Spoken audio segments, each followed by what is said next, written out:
Breaking news ఓవైపు అంతరిక్షంపై అడుగు వేసేలా మానవుడు ఎదుగుతుంటే పల్లెల్లో ఇంకా కులజాడ్యం మాత్రం వేయటం లేదు. చదువులేని నిరక్షరాస్యుల నుంచి ఉన్నత చదువులు చదివిన పౌరులు అధికారుల వరకు ఎక్కడో ఓ మూల దళితులపై వివక్ష కొనసాగుతూనే ఉంది. పశ్చిమ గోదావరి జిల్లా ఆకివీడు మండలం ధర్మపురి దళితుల కాలనీకి కరెంటు తీసేయడం, చెరువులకు అడ్డం ఉన్నాయని కాలనీలోని ఇళ్లను తొలగించే చర్యలు చేపట్టడం ఇప్పుడు వివాదాస్పదంగా మారింది.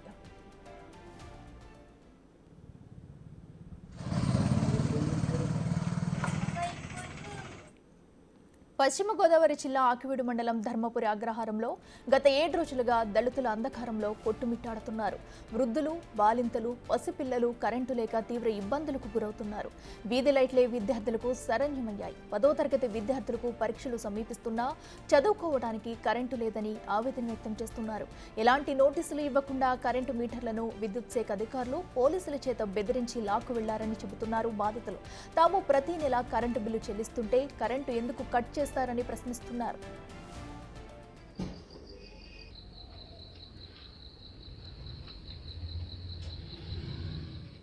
మరోవైపు చెరువు నీళ్లు కలుషితమవుతున్నాయనే సాకుతో తమ ఇల్లు తొలగించడం దారుణమని వాపోతున్నారు.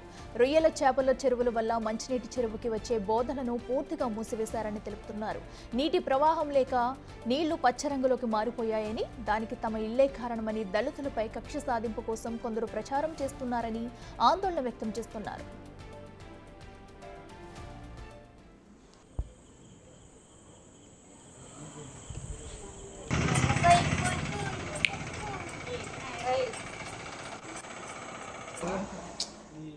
సుమారు 60 సంవత్సరాల నుంచి ఇక్కడే నివాసం ఉంటున్నామని, తమకు న్యాయం చేయాలని హైకోర్టును ఆశ్రయించగా కోర్టు స్టే ఇచ్చిందని తెలిపారు దళితులు. అయితే అధికారులు మాత్రం తమపై వివక్ష చూపుతున్నారని, గత 7 రోజులుగా కరెంటు లేక పిల్లలకు సరైన నిద్ర ఉండటం లేదని బాధను వ్యక్తం చేస్తున్నారు. దోమల బాధ భరించలేకపోతున్నామని, అలాగే చదువుకునే పిల్లలకు పరీక్షలు సమీపిస్తున్నాయని, వారి భవిష్యత్ ఏమవుతుందని ఆందోళన చెందుతున్నారు. ఇకనైనా ప్రభుత్వ అధికారులు స్పందించి తమకు కరెంటు పునరుద్ధరించాలని వేడుకుంటున్నారు.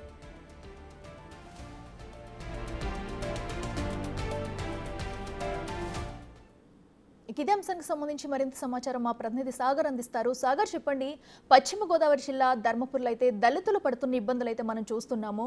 సో ఎందుకు ఇదంతా చేస్తున్నారు, ఎవరు చేస్తున్నారు అనేది తెలిసిందా? ఇప్పటి వరకు ఎవరైనా అధికారులు వాళ్ళని వెళ్ళి పరామర్శించారా? అక్కడ అప్డేట్స్ ఏంటి?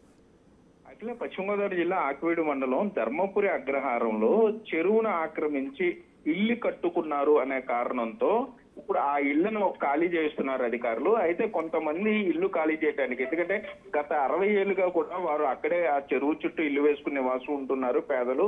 సో వారికి సంబంధించి ఇప్పుడు అన్యాయంగా అక్రమంగా ఇల్లు ఖాళీ చేయమన్నారు కాబట్టి సో వారు హైకోర్టును ఆశ్రయించారు, తమను ఖాళీ చేయమంటున్నారు. సో హైకోర్టు స్టే ఇచ్చింది. అధికారుల్ని అక్కడ ఎటువంటి ఈ ఆక్రమణలు తొలగించే ప్రయత్నం చేయొద్దంటూ. దీంతో అధికారులు ఒక చాలా అత్యంత దారుణమైన నిర్ణయం తీసుకున్నారనే చెప్పుకోవచ్చు. ఆ ఇళ్లకి సంబంధించి కరెంటు మీటర్లను అధికారులు తీసుకెళ్లిపోయారు. పొమ్మను గుండా పొగబెట్టడానికి, మనుషుల్ని ఇబ్బంది పెట్టడానికి. అంటే కరెంటు లేకపోతే ఇంట్లో వెలుగు ఉండదు కాబట్టి సో వాళ్ళందరూ ఇబ్బందులు పడే పరిస్థితులన్నా తీసుకొస్తే ఇల్లు ఖాళీ చేసి వెళ్ళిపోతారు అనే దురుద్దేశంతో ఆ కరెంటు మీటర్లు తొలగించారు. అయితే దీన్ని దళిత సంఘాలు తీవ్రంగా వ్యతిరేకిస్తున్నారు. హైకోర్టు స్టే ఇచ్చినా కూడా అధికారులు ఏ విధంగా ఇట్లా చేస్తారు? కరెంటు బిల్లు ప్రతి నెల టైంకి కొడుతున్నా కరెంటు మీటర్ను ఎలా తీసుకువెళ్ళిపోతారంటూ కూడా వారు కొంత ఆవేదన వ్యక్తం చేస్తున్నారు.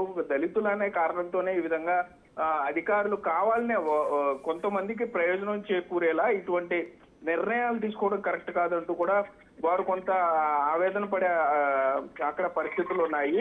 10వ తరగతి చదివే విద్యార్థులు ఉన్నారు, మరోపక్క చిన్న పిల్లలు ఉన్నారు, బాలింతలు ఉన్నారు. వీరందరూ కూడా కరెంట్ లేక చాలా ఇబ్బందులు పడుతున్నారు. సో ఇప్పటికన్నా అధికారులు స్పందించాలి. ఉండి ఎమ్మెల్యేగా ఉన్నటువంటి డిప్యూటీ స్పీకర్ రఘురామకృష్ణరాజు కొంత స్పందించి న్యాయం చేయాలని కూడా అక్కడ అందరూ విజ్ఞప్తి చేసే పరిస్థితులు అయితే ఉన్నాయి. ఇక్కడ అయితే సాగర్, మనం చూస్తున్నాం, వాళ్ళు క్లియర్గా చెప్తున్నారు, ఎందుకంటే 60 సంవత్సరాల నుంచి కూడా మేము ఇక్కడే ఉంటున్నాము. అయితే ఇప్పటి వరకు లేనిది కూడా ఇంత సడన్గా వచ్చి ఎందుకు వాళ్ళని ఖాళీ చేయమంటున్నారు? దీని వెనక ఎవరున్నారు? అండ్ అలాగే ఇప్పటి వరకు కూడా అటు ప్రభుత్వ అధికారులు కానీ ఎవరు కూడా వాళ్ళని వచ్చి పరామర్శించలేదంటే దీన్ని ఎలా చూడాలంటారు?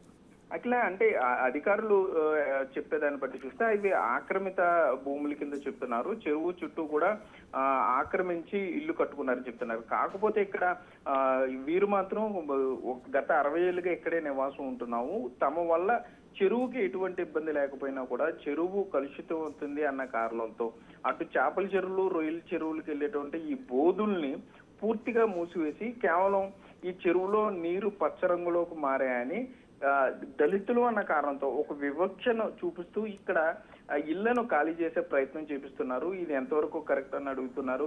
ఇప్పటికే హైకోర్టును ఆశ్రయించడం, స్టే ఇచ్చింది, అయినా కూడా హైకోర్టు స్టే ఇచ్చినా కూడా అధికారులు దురుద్దేశంగా కరెంటు మీటర్లు పట్టుకెళ్ళిపోయి అంటే ఆ ఇబ్బందులతో కరెంట్ లేకపోతే ఆ ఇబ్బందులతో అన్నా ఖాళీ చేస్తారు అన్న యాంగిల్లో ఆలోచిస్తూ అధికారులు ఏకపక్ష ధోరణిలో ఇటువంటి ప్రయత్నాలు చేస్తున్నారు. ఇది కరెక్ట్ కాదు. ఏదేమన్నా కూడా లీగల్ గా వెళ్ళాలి తప్ప, చట్ట ప్రకారం వెళ్ళాలి తప్ప కావాలని ఇక్కడ ఉన్నటువంటి పేద బడుగు బలహీన వర్గాలని ఈ విధంగా ఇబ్బంది పెట్టడం కరెక్ట్ కాదు. కూటమి ప్రభుత్వం కూడా స్పందించాలి. డిప్యూటీ స్పీకర్ రఘురామకృష్ణరాజు కొంత అక్కడ కుటుంబ పరిస్థితులు అర్థం చేసుకుని కొంత న్యాయం చేయాలని కూడా అక్కడ ఉన్నటువంటి వారు స్థానికులు రిక్వెస్ట్ చేసే పరిస్థితుల్లోనే మరోపక్క అసలు కరెంటు బిల్లు ప్రతి నెల కడుతున్నా కూడా ఎందుకని మీటర్లు తీసుకువెళ్లారు?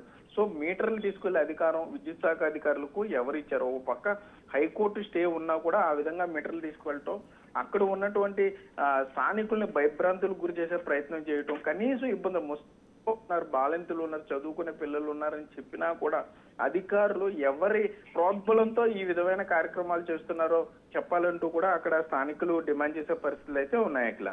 Right Sagar, thank you.